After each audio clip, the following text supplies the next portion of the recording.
निया कथा ध्यान देबे आजोमा इन कोटा कथा रोड छुदा सियल मुनि जत्रा टंडी हुई कोना संता समाज जत्रा को दाबे बड़ाई गा चे बड़ी हुई कना तीन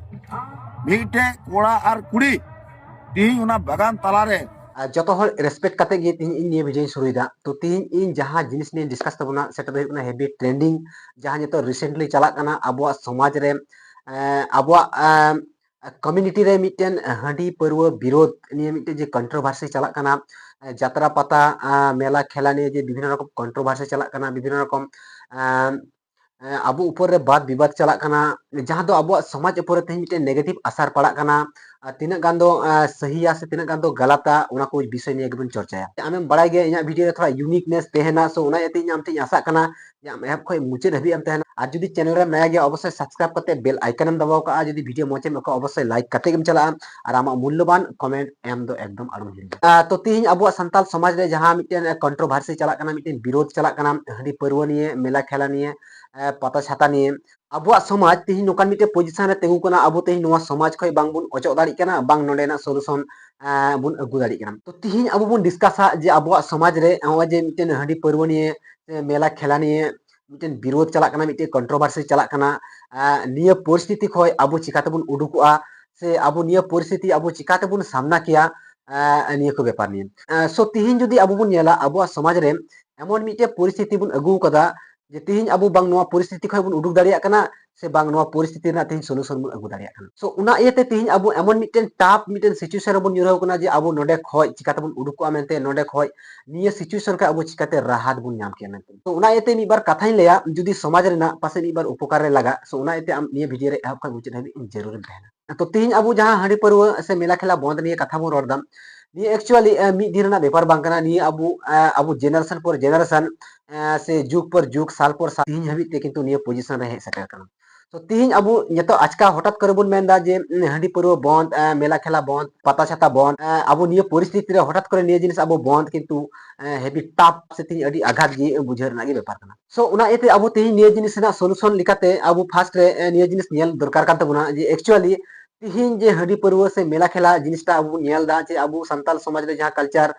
से एमन मिटे सोसाइटी समाज बेनाव कान तबुना एक्चुअली तीन नोआ जिनिस अब चिकाते हे कना और उका खय हे कना फास्ट रे ओंडे खय अब रिसर्च करते हजू हुई तबन अब जदी बुन नेला तीन हडी परव अब लाइफ रे एमन भाबे जुड़ाव मिना कदा जे अब जन्म खय मृत्यु पर्यंत ओने बुन मेन लिका जे प्रत्येकटा जिनिस रे अब एमन भाबे जुड़ाव मिना कदा जे अब हडी परव बात करते गी अब लाइफ शुरू से मृत्यु तक अब एकदम गे असंभव है सो उना एते अब तीन निये हडी परव बंद रेना कथा एक्चुअली बाबू रोड दाड़ी कना बट तीन अब हडी परव एमन मिटे टाका कमाव रेना जरिया बुन बिनाव कदा जेटा अब तीस हो बाबुन हिड़ी दाड़ी कना अब जहां जिनिस कंटिन्यू बुन कराव दिया अब नोआ जिनिस उनका बुन आइकवा मिद दिन ले नोआ जिनिस दो इया व्यक्तिगत अधिकार कना से इया संपत्ति कना तो नोडे तीन अब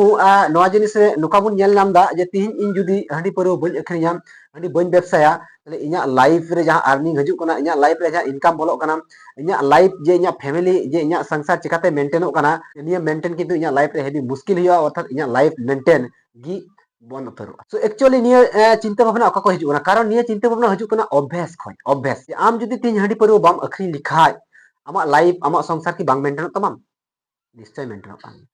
बट तीन आम अभ्यास रे रूपांतर करा निया जिनिस गी बांग इन तीन हडी परव बन अखरी लिखाय इया अर्निंग बंद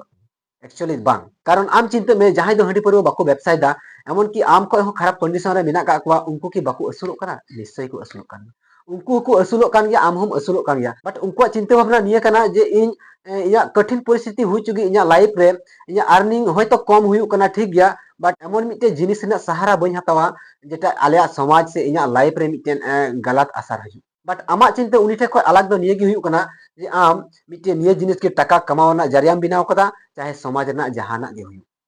सो तीन आम निये जिनिस चिंता हुई तमा कारण इनिन बड़ाया आम हम चिंता कान गया जे तीन इन हडी दा ठीक गया मिटे होर हडी नुई दा ठीक गया बट उनिया लाइफ रे तीन गान क्षति हुई कना ओना दो इन बड़ाय कान गया तीन आम हडी दा ठीक गया बट आमा हो निये हुदिस मिना का गया जे हडी परव गलत गया अब बुन नेल दा तीन संताल समाज रे मेला खेला रे मा हडी परव बुन इदिये कान गया साव सावते उड़ा खय हो बुन अखरिन दा कारण अब बुन नेले कान गया अब उड़ा खय दिन गान हर माको नुये कान गया ओना साव सावते दिकु पुसी को हजू कना अब उड़ा रे अब अबुआ अनिच्छा सत्तेव अब जहाँ अखरीना इच्छा बनू कदा अथच अब नवा जिनिस अखरीन हुयुक कान तबोना अबुआ ओड़ा रे तेज हंडी बुन अखरीन कान खातिर ते हंडी ᱧᱩ हर अब ओड़ा रे को तहन काना अब ओड़ा रे गिद्रा पिद्रा मेना का उनको पढ़ाई डिस्टर्ब काना अबुआ फैमिली रे निजे व्यक्तिगत लाइफ आम निजेर इच्छा लेका बाम कोरा दाड़ी काना तीन हंडी को ᱧᱩᱭदा आदम आदम हड़ा नुका माइंड कन्वर्ट काना हंडी ᱧᱩ ᱧᱩ ते जे उनिया चिंता भावना की अलग उतर काना अर्थात उनिया नजर की खराब उतर काना तो उना एते तीन बै ते आम हम चिंता कान गया जे नुका हो हुई दाड़ी गया बट आम तीन मजबूरी लिकाम ऐकेवदा जे बांग इन हंडी परवा बन अखरीन लिखाई की बांग या संसार चलाव की मुश्किल हुआ तो उना एते इन तीन मेंदा आम हम बड़ाई कान गया हंडी ᱧᱩ हर हको बड़ाई कान गया अब समाज रे जतो हर गेबन बड़ाई काना जतो हर गेबन बुझेवदा जतो हर गेबन खजो कान गया जे हंडी परवा बंद रेन खाई गे ठीक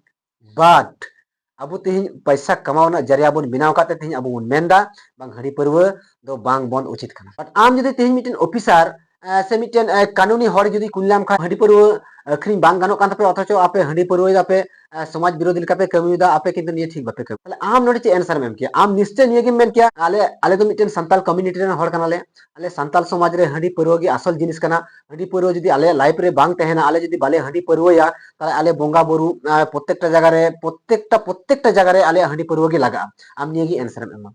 बट नेंडे हबी मा ठीक गया निये जिनिस बात करते जखन आम निये हंडी की आम जखन पैसा कमावना मिटे जरिया बिनावदा तखन के मुश्किल दो इन कथा के आबार आमगिम उल्टेवदा जे बांग आले संताल समाज हर कनाले आले दो विशेष किछु आय उपाय बनु का तालेया आलेया इनकम सोर्स बनु का तालेया आले दो हंडी परवा नियगी आले दले असुलो कना आलेया मेन व्यवसाय की हुई कना हंडी परवा आले जदि बाले हंडी परवा तीन ताले आलेया फैमिली चिकातले मेंटेना आलेया संसार चिकातले चलावा आले चिकातले मेंटेना आले लाइफ चिकातले लाहे दाले एक्चुअली आम निये कथा की आंसर में बट आम हम बड़ा गया इन जदि बन हंडी परवा लिखा हो इन लाइफ इन मेंटेन दाड़ी गया बट आम ये अब अभ्यास जहाँ मेना कदा अभ्यास दासम हुई चुको कान खातिर ते आम किंतु निये कथा मेंदा बांग इन हंडी परवा छाड़ा दो आले इनकम सोर्स की बंद एक्चुअली बांग